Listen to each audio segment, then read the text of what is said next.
لک الحمد یا اللہ الصلاۃ والسلام علیک یا رسول اللہ اما بعد۔ سلسلہ ہے تذکرہ اسلاف کا۔ اس مبارک سلسلے میں ہم اپنے اسلاف کا ذکر خیر، ان کے یوم ولادت اور عرس کی تاریخوں پر کرنے کی سعادتیں حاصل کرتے ہیں۔ آج جس عظیم الشان شخصیت کا ہم ذکر خیر کرنے جا رہے ہیں، ہماری مراد ہے خواجہ حضرت علامہ غلام مرتضیٰ فنا فی الرسول نقشبندی رحمۃ اللہ تعالی علیہ۔ آپ کی ذات پر آج ہم روشنی ڈالنے کی سعادت اس مناسبت سے حاصل کر رہے ہیں کہ 19 صفر المظفر 1321 ہجری کو حضرت کا وصال ہوا تھا۔ صفر المظفر کا مبارک مہینہ ہے۔ اس مبارک مہینے میں حضرت کی بارگاہ میں ہم خراج عقیدت پیش کرنے کے لیے یہ بیان آپ تک پہنچانے کی سعادتیں حاصل کر رہے ہیں۔ نقشبندی سلسلے کے یہ عظیم بزرگ فنا فی الرسول کے مقام پر فائز تھے۔ میدان عشق رسول کے اس مقام پر فائز ہونا الحمدللہ اپنے آپ میں ایک عظمت و شان کے حامل ہوتی ہیں۔ اللہ تبارک و تعالیٰ نے فنا فی الرسول کے مقام پر آپ کو فائز فرمایا تھا۔ میدان عشق رسول کے عظیم شہسوار ہیں آپ، الحمدللہ آپ فرد وقت اور عظیم فنا فی الرسول ہیں۔ آپ نے عبادات، علمیت، معاملات اور میدان تصوف میں عشق رسول کریم صلی اللہ تعالی علیہ وسلم کو اس کی تمام تر رعنائی و وجدانیت، سوز اور مستی اور کیف و سرور کے ساتھ الحمدللہ زندہ و اجاگر فرمایا۔ آپ کا تصور عشق سوز و مستی اور شراب و طہور کی چاشنی سے لبریز ہے اور نفس کے خلاف جہاد اکبر میں بہترین اور غالب ہتھیار ہے۔ عشق رسول صلی اللہ تعالی علیہ وسلم کے میدان میں ان کی جہد، ان کی کوشش قیامت تک کے لیے عاشقان رسول کے لیے ایک کامل اکمل حوالہ ہے۔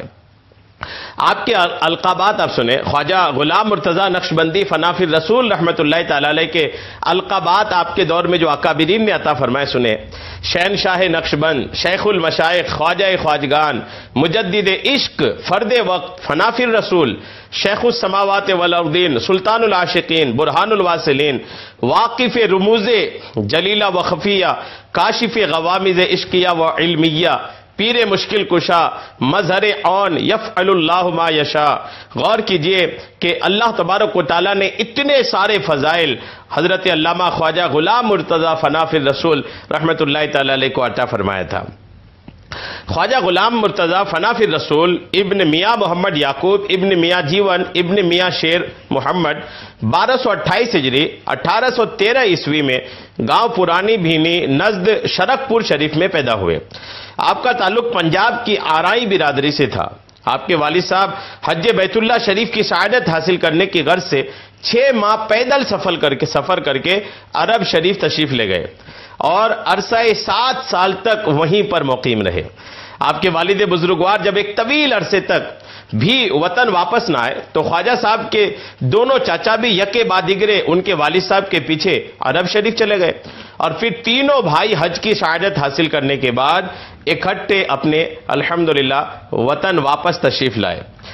اور آپ کے حصول تعلیم کے تعلق سے دیکھیے، آپ کے چاچا جان میاں محمود ریاست بہاولپور سکونت اختیار کی تو آپ بھی علم دین کے حصول کے لیے ریاست بہاولپور تشریف لے گئے اور وہاں علم صرف، نحو، حدیث، فقہ، اصول فقہ سمیت دیگر علوم میں سند فراغت حاصل کی۔ علم حاصل کرنے کے بعد دوبارہ قلعہ لال سنگھ تشریف لے آئے۔ ان دنوں اکثر دعا کیا کرتے تھے کہ اللہ پاک کسی کامل مرشد کا دامن کرم نصیب فرما دے۔ آخر قسمت نے یاوری کی۔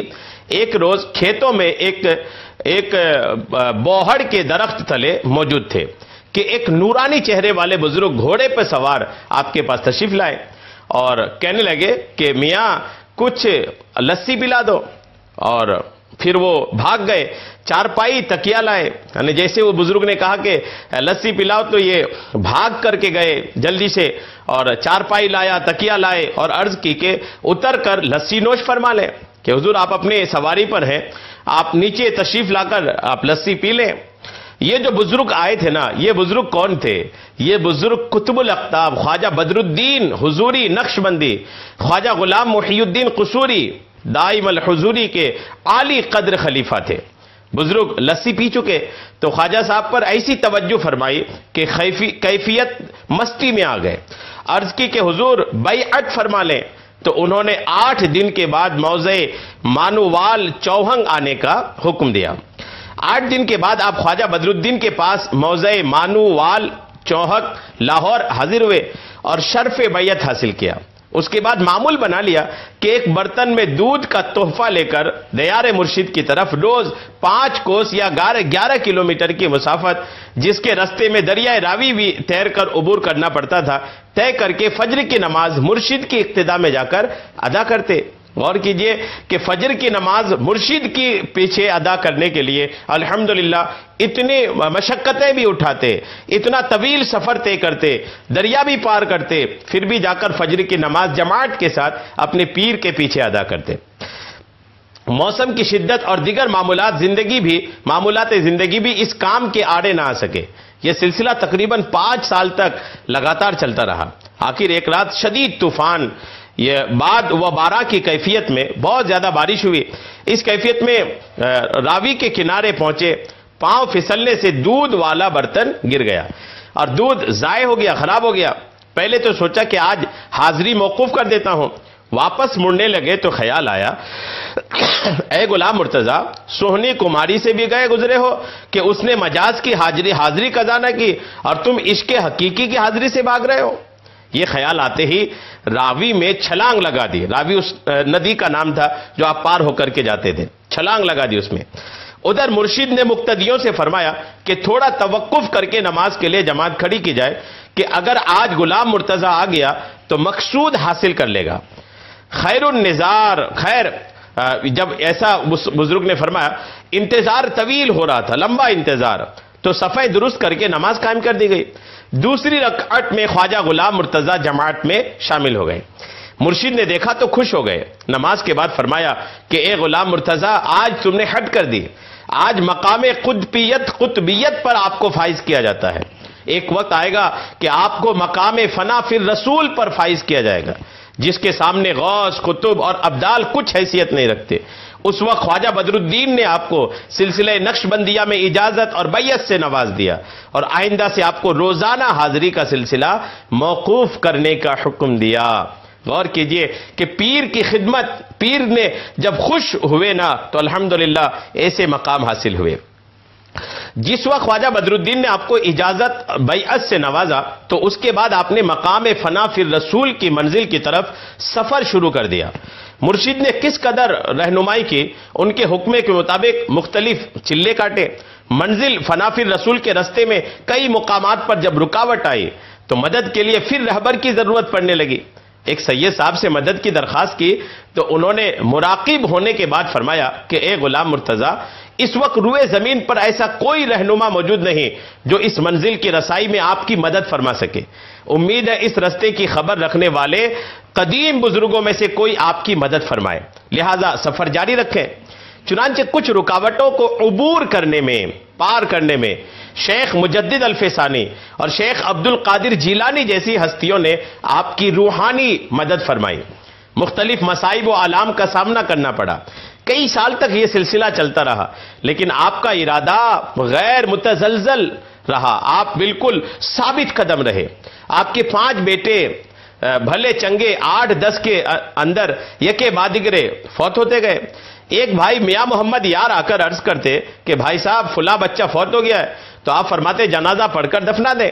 میں حضور نبی کریم صلی اللہ تعالی علیہ وسلم کی حاضری سے اٹھ نہیں سکتا۔ انہی دنوں میں بارشوں نے رخ موڑ لیا، سارے علاقے کو قحط سالی کا سامنا کرنا پڑا۔ آپ کے پالتو جانور ایک کے بعد دیگرے مرنے لگے۔ ان دنوں معمول یہ رہا کہ آدھی رات جاگنے، آدھی رات سوتے۔ ایک دن غیب سے آواز آئی کہ آپ 2 جہاں کی دولت مانگ رہے ہو اور آدھی رات سو کے گزارتے ہو۔ پھر پگڑی کی رسی پٹی، اس رسی سے سر کے بال باندھ کر رسی کو اوپر چھت سے باندھ دیا اور فرمایا اگر اب بھی نیند آئی تو عشق کے میدان کو چھوڑ دوں گا۔ ساری رات جاگنے اور ایک ہی وظیفہ دے رسول اللہ، دے رسول اللہ ورد زبان کر لیا۔ آخر وہ مبارک رات آئی جس میں رسول کریم حضرت محمد مصطفیٰ صلی اللہ تعالی علیہ وسلم خلفائے راشدین کے ساتھ تشریف لائے اور فرمایا کہ اے غلام مرتضیٰ، اب حد ہو چکی ہے، اپنی زلفیں کھول دیں۔ رسول اللہ صلی اللہ تعالی علیہ وسلم کی آمد ہوئی تو اس وقت خواجہ غلام مرتضیٰ کو متعدد انعامات اور خوشخبریاں دی گئیں، جن میں سے چند ایک یہ ہیں۔ آقا کریم نے جو خوشخبریاں دی اس میں سے آپ کچھ ملاحظہ فرمائیں۔ آپ کو مقام فنا فی رسول پر فائز کیا جاتا ہے، قیامت تک نور فیض آپ کے غلاموں کو عطا ہوتا رہے گا۔ آپ کا مزار لاہور میں جانب شمال ہوگا۔ آپ نے ہماری محبت میں جان و مال کی پرواہ نہ کی، حتیٰ کہ آپ نے 5 بچے عشق رسول پر قربان کر دیے۔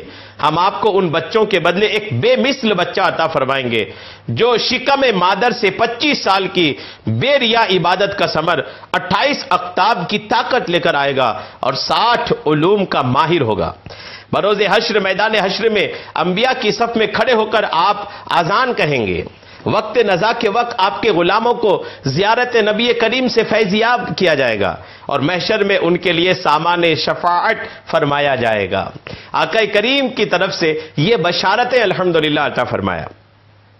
مقام فنا فی رسول پر فائز کیے جانے کے بعد آپ کو بارگاہ نبوی صلی اللہ تعالی علیہ وسلم سے ڈائریکٹ فیض ملنا شروع ہو گیا۔ 1855 عیسوی میں آپ نے لاہور میں سکونت اختیار کر لی۔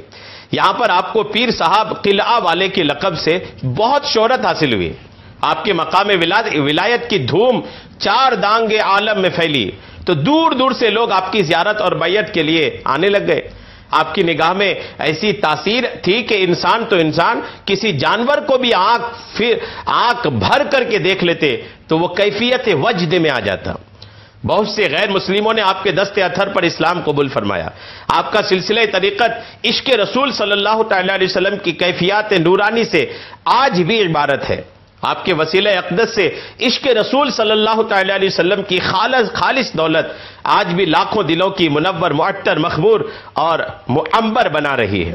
الحمدللہ آپ کے بے شمار کرامات بھی ہیں اور بے شمار کرامات کے ساتھ ساتھ آپ کی حیات کے کچھ واقعات بھی ہیں جو انتہائی دلچسپ ہیں۔ کئی ایک سننے کی سعادتیں حاصل کرتے ہیں۔ مولانا چراغ شاہ کا واقعہ بیعت اس حوالے سے بڑا دلچسپ حوالہ ہے۔ ریلوے اسٹیشن لاہور کی تعمیر اول کا کانٹریکٹ خواجہ صاحب کے ارادت مند احمد بخش کے پاس تھا اور مولانا چراغ شاہ انہی دنوں وہاں پر خطاطی کا کام سر انجام دیتے تھے۔ ایک جگہ کام کرنے کی وجہ سے مولانا کی احمد بخش مرحوم سے علیق سلیق ہو گئی۔ ایک روز احمد بخش اپنے ملازمین کو نصیحت کر رہے تھے کہ مجھے اپنے پیر صاحب سے ملاقات کے لیے قلعہ شریف جانا ہے، چند دن لگ جائیں گے، لہذا کام میں کوئی کوتاہی نہ آئے۔ مولانا چراغ شاہ یہ صورتحال دیکھ کر بولے، میاں احمد بخش، میں نے 11 پیر بنگالے ہیں، یہ سب کے سب مکار جھوٹے ہیں۔ یعنی میں نے 11 کے 11 پیل کو کھنگالا ہے، ان کو میں نے آزمایا ہے، تو یہ سب کے سب مکار اور جھوٹے ہوتے ہیں، آپ ان چکروں میں نہ پڑو۔ احمد بخش نے دوست کی اس بات پر برا مانا اور کہا کہ میرے پیر صاحب کے بارے غلط مت بولو، میرے ساتھ چلو، تمہیں اندازہ ہو جائے گا۔ دونوں صاحب قلعہ شریف حاضر ہوئے تو حضرت خواجہ غلام مرتضیٰ نقشبندی رحمت اللہ تعالی علیہ اس وقت اپنے کھیتوں میں موجود تھے۔ خواجہ صاحب نے ایک نظر چراغ شاہ پر ڈالی تو شاہ صاحب پر ایسا وجد طاری ہوا کہ کھیت کی مٹی میں لیٹنے لگے۔ زبان پر یا رسول کی صدا جاری ہو گئی۔ کیفیت بحال ہوتے ہی خواجہ صاحب نے فرمایا، میاں آپ نے تو 11 پیر کھنگالے تھے، آج خود کھنگالے گئے ہو۔ شاہ صاحب نے دست بستہ معافی مانگ کر خواجہ صاحب سے بیعت کی درخواست کی۔ غور کیجئے اللہ والوں کی کیا شان ہوتی ہے۔ 1876 عیسوی کے لگ بھگ ریاست بہاولپور میں طاعون کی شدید وبا نے علاقے میں تباہی مچا رکھی تھی۔ روزانہ کئی جنازے اٹھتے اور ساری ریاست میں پریشانی کی لہر پھیلی تھی۔ ان دنوں حضرت خواجہ غلام مرتضیٰ نقشبندی رحمت اللہ علیہ کے بہاولپور سے ایک ارادت مند محمد اقبال ڈاہر نے لاہور کا رخ کیا اور خواجہ صاحب سے وبا کی ساری صورتحال عرض کی۔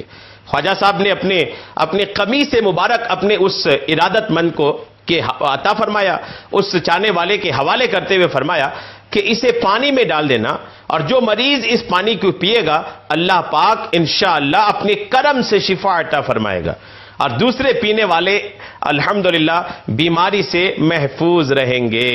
یعنی جو بیماری میں مبتلا ہیں وہ اگر پیے تو وہ شفا یاب ہو جائیں گے اور جو بیماری میں مبتلا نہیں ہے وہ اگر پئیں گے تو وہ بیمار نہیں ہوں گے۔